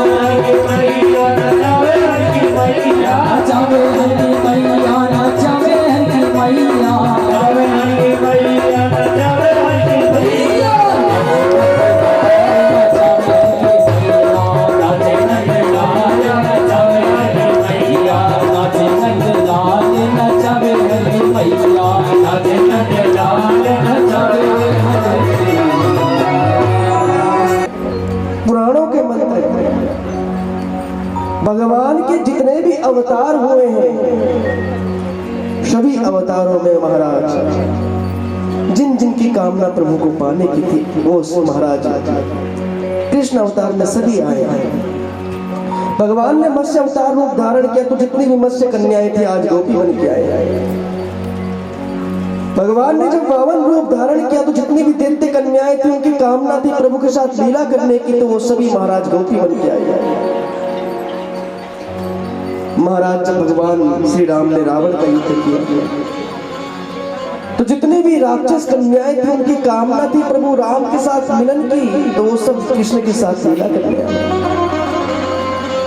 और आज सभी गोपियों का मन हुआ कि हम श्री कृष्ण के दर्शन करें, लेकिन दर्शन कैसे करें? घर में तो सास जी है जो घर से बाहर नहीं निकलने देते। तो आज सभी गोपियों ने महाराज एक षड्यंत्र रचा और वो षड्यंत्र क्या था महाराज? सभी गोपियां अपने घर में गई और जितनी भी माखन की मटकी थी महाराज सब फोड़। अब जैसे ही सासू माँ आई, सासू माँ ने कहा गोपियों ये मटकी किसने फोड़ी? तो सभी गोपियां कहती मैया तो नंद का लाला है ना, वो लोगों के घरों में जा जाकर माखन चोरता है और माखन चोरने के बाद मटकी फोड़। तो सासू माँ कहने लगी देख यदि मैं जाऊंगी तो यशोदा के साथ मेरी तू मैं हो जाएगी, इसलिए तुम एक काम करो, तुम सबकी सब जाओ और ये उड़ाना यशोदा को लेके आना। तो सभी गोपियों की तो कान्हा से मिलने की कामना थी। तो आज सभी गोपियां महाराज भगवान श्री कृष्ण से मिलने जा रही हैं कि देखे बिन कान्हा अब मन नहीं माना है, इन आंखों से आज हमने अपने ब्रह्म को पहचाना है, कृष्ण चरणों में अपने मन को लगाना है, इन गोपियों का ताना तो उल्हाना ही बहाना है। उल्हाने के बहाने से सभी गोपियां आज माँ यशोदा के द्वार में पहुंचे। इधर जैसी सभी गोपियां महाराज नंद महल के बाहर खड़ी, सभी गोपियां यशोदा को पुकारती, सो माँ यशोदा बाहर आ जा। अब माँ यशोदा कहती देखो गोपियों, ना तो मेरे घर में राम कथा है, ना श्याम कथा है, और ना ही मेरे घर में सत्यनारायण की कथा है, तो आज आप सभी लोग यहाँ पर इस प्रकार से क्यों आई? तो सभी गोपियां कहते मैया तो तेरा लाला है ना कन्हैया, वो बहुत ज्यादा उद्यमी हो चुका। तो माँ यशोदा कहती है अच्छा ये बताओ मेरे लाला ने किया क्या है?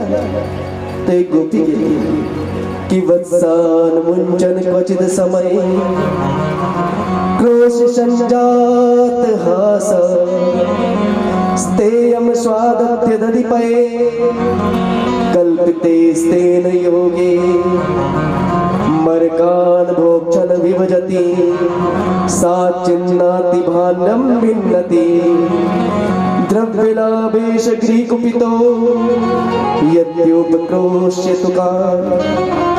एक गोपी कहती है मैया तेरा जो लाला है हमारी गैया खोल दे। माँ यशोदा कहती यदि वत्सान मुंचन को इस समय वत्सान अर्थात बछड़े जब तुम्हारे बछड़े खोल देता है तो कन्हैया इसमें गलत क्या करता है, ठीक तो करता है। तो गोपियां कहती मैया गलत नहीं करता, लेकिन कुछ तो समय किसी भी समय खोल देता है मैया, हम जब दूध निकालने जाते हैं तब तक तो हमारे बछड़े सारा दूध पी जाते हैं, कुछ तो समय। तो माँ यशोदा कहने लगी तुम डांटती क्यों नहीं, डांट दिया करो, छोटा सा लाला तो है डर जाएगा। तो गोपियां कहती क्रोध संजात हासा, हम इसमें क्रोध करते हैं और ये मुस्कुराने लग जाते हैं। स्तेयम स्वादत्य दधिपये कल्पिते स्तेनियो, मैया ये माखन तो खाता है साथ में दही भी खाता है, और ये अकेले नहीं इसकी टीम में और भी है महाराज। इसकी टीम का नाम है बाल गोपाल चोर प्रचार मंडल, जिसका अध्यक्ष तेरा लाला और अनेक सखा इसके साथ सब चोर। और ये अकेले ही नहीं इसके साथ बंदर भी है, मरकान भोक्षण विभजति सा चिन्नाति भान्यम भिन्नति। माखन मिश्री चुराता है, उसको खाने के बाद महाराज जो बर्तन मिलता है उसको फोड़ देते हैं। द्रव्य लाभे शीघ्री कुपितो यद्योपक्रोशो, ऐसा उद्यमी हो गया। अब महाराज जैसे ही शिकायत करी तो इतने में भगवान श्री कृष्ण की भी निंदा खुला। अब माँ यशोदा भगवान श्री कृष्ण के आंखों में काजल लगाती थी। अब जैसे ही भगवान श्री कृष्ण ने सभी गोपियों को देखा महाराज बाहर द्वार में खड़े। अब महाराज जैसे ही महाराज आंखों में हाथ लगाया तो मेरे प्रभु गोवर्धन श्री कृष्ण महाराज जगन्नाथ बन गए। मोटी मोटी आंखें हो गई भगवान श्री कृष्ण, और गोपियों को देखकर महाराज चुप। अब गोपियां कहती देख मैया किस प्रकार से तेरा लाला देख रहा है, गलती भी करता और देख भी रहा। एक गोपी कहती है मैया मेरे स्वामी का जन्मदिन था और मैंने अपने घर में सत्यनारायण भगवान की पूजा की थी। तो मैंने तेरे लाला को कहा देख कन्हैया अभी जय की पूजा हो रही है, तू एक काम कर अपनी मैया को भी लेकर और तेरी मैया आएगी, उसके बाद हम सब लोग प्रसाद पाएंगे। इतने में तेरे लाला ने कहा गोपी बहुत तेज भूख लगी है, अरे मैं मैया को नहीं बुलाता, तू एक काम कर मुझे ही खिला दे। मैंने कहा नहीं लाला, अभी सत्यनारायण भगवान की पूजा होगी। उतने में तेरा लाला गया बाहर से, तो कुत्ते के बच्चों को उठाया और चौकी में रख दिया कि भाभी देख तेरे भगवान सत्यनारायण ने तुझे दर्शन दे दिए। एक गोपी कहने लगी मैया मेरी लाली जो है बहुत डरती, रात्रि में जैसे ही मेरी लाली सोई तेरा लाला आया, उसके कानों में चिल्लाया हवा, और जैसे ही हवा का महाराज लाले की नींद खुली और चिल्लाने लगी मैया हवा आ गया हवा। तब मैंने कहा लाली चिंता मत कर, वो जो नंद का लाला है ना प्रत्येक घर में हवा बन के घूम रहा है। एक गोपी कहने लगी मैया मेरे स्वामी का जन्मदिन था तो हमने भोजन किया, भोजन के पश्चात जैसे ही हम दोनों शयन करने लगे उतने में तेरा लाला आया, पूरे घर में माखन देखा। जब उसको माखन नहीं मिला तो उसने मेरे बालों को मेरे स्वामी जी की दाढ़ी में बांध दिया। और महाराज जैसे ही बांधा और चरपाई को थोड़ा सा उठाया, हम दोनों की नींद खुली। उतने में तेरा लाला भागा, हम चौके देखने के लिए कि कौन है। उतने में आधी स्वामी की दाढ़ी निकल गई और आधे मेरे बाल निकल गए। एक गोपी कहने लगी मैया कितना बताऊंगा, हमने सोचा इसको पकड़ेंगे तो हमने मटकी को छीके में टांग दिया महाराज कि जब निकालेगा तो पकड़ा जाएगा, और साथ में उसमें घंटी भी बांध दी। अब महाराज जैसी घंटी बांधी कि जब ये माखन निकालेगा तो घंटी बज जाएगी। उतने में तेरा लाला आया, इसकी भी बहुत बड़ी मंडली, सबसे नीचे महाराज हिष्ट पुष्ट उनके ऊपर, फिर उसके ऊपर और सबसे ऊपर तेरा लाला जो इन सबका अध्यक्ष है। माखन निकाला, घंटी को बोला बजना नहीं। अब महाराज पहले माखन निकाला, सभी ग्वाल वालों को खिलाया। अब सोचने लगे घंटी तो बज नहीं रही, और जैसे ही महाराज खुद मुख में डाला तो घंटी बज पड़ी, और जैसे ही घंटी बजी महाराज सभी ग्वाल वाल महाराज भाग पड़े, और मेरे कन्हैया महाराज मटकी पकड़ के लटक गए। अब मैया जैसे ही तेरा लाला लटका तो मैंने उसका हाथ पकड़ा, आज तुझे मैंने पकड़ा है, आज तो मैं मैया यशोदा के पास लेकर चला। और मुझे कहाँ पता था कि उस लाला के साथ मेरा लाला भी महाराज चोरी में मिला हुआ। अब महाराज जैसे ही मैं उसको लेकर जाने लगी, उतने में तेरे लाला ने क्या किया, मेरे लाला को बुला दिया जो वहीं पे खेल रहा था, और मुझको कहने लगा देख भाभी मेरे हाथों में दर्द हो रहा है, थोड़ा तनिक छोड़ देना। और जैसे महाराज मेरे हाथ छोड़ा, उतने में तेरे लाला ने मेरे लाला का हाथ पकड़ा दिया और सामने से खड़ा होकर कहने लगा देख गोपी अभी तो तूने अपने लाला के हाथों को पकड़ा, और अगली बार तूने ऐसे गलती करी तो तेरे हाथ में तेरे पति का हाथ पकड़ा दूंगा। एक गोपी कहने लगी मैया मैंने तेरे लाला को पकड़ भी लिया था, और पकड़ने के बाद जब मैं इसको बांधने लगी तो माखन के कारण रस्सी फिसलने लगी। अब तेरा लाला पूछता है कि गोपी क्या कर रही है। मैंने कहा मैं तुझे बांध रही हूँ। अच्छा बांध के क्या करेगी, क्या करूंगी, सबको दिखाऊंगी कि तू चोरी करता है। अच्छा ये बात, लेकिन गोपी तो बांध पा नहीं। एक काम कर तुझे बांधना नहीं आता, मैं सिखाता हूँ। और महाराज मैंने जैसे ही उसका हाथ खोला और उसने मेरा हाथ बांध दिया। अब मैंने कहा कि कन्हैया अब मैंने बांधना सीख लिया, अब एक काम कर इस हाथों को तू खोल। उतने में तेरा लाला कहने लगा अच्छा मैं हाथ खोलूंगा तू क्या करेगी, मैं क्या करूंगी, तुझे बांधूंगी। अच्छा तो गुरु की विद्या को गुरु में ही अपनाएगी, जा मैं नहीं खोलता। इतना उद्यमी है तेरा लाला। सभी गोपियां महाराज शिकायत करती है भगवान श्री कृष्ण महाराज क्रोधित हो रखे। सभी गोपियां कहती है देख देख देख मैया तेरा लाला अभी भी क्रोध कर रहा है। सो मैया ने महाराज कन्हैया के हाथों को बांधा तो सभी गोपियां छुड़ाने लगी। और जैसी गोपियां छुड़ाने लगी तो माँ यशोदा कहती अभी तो तुम उलाना लेके आई और अब तुम इनको छुड़ाने की बात करती। तो गोपियां कहती मैया जब हम चली जाएंगे तब तुम इनको जितनी सजा देनी होगी इनको सजा दे, अभी हमारे सामने ऐसा कष्ट मत दीजिए। इधर भगवान ने जैसे गोपियों को देखा सभी गोपियां चले गए। इधर गोपियां मन से केवल एक ही चिंतन कर रही हैं, क्योंकि गोपियां स्वयं चाहती कि हमारे यहाँ ठाकुर जी आए और हमारे घर से महाराज माखन चुराए। तो देखिए सभी गोपियां क्या कहती हैं, श्री राधे श्याम श्री राधे।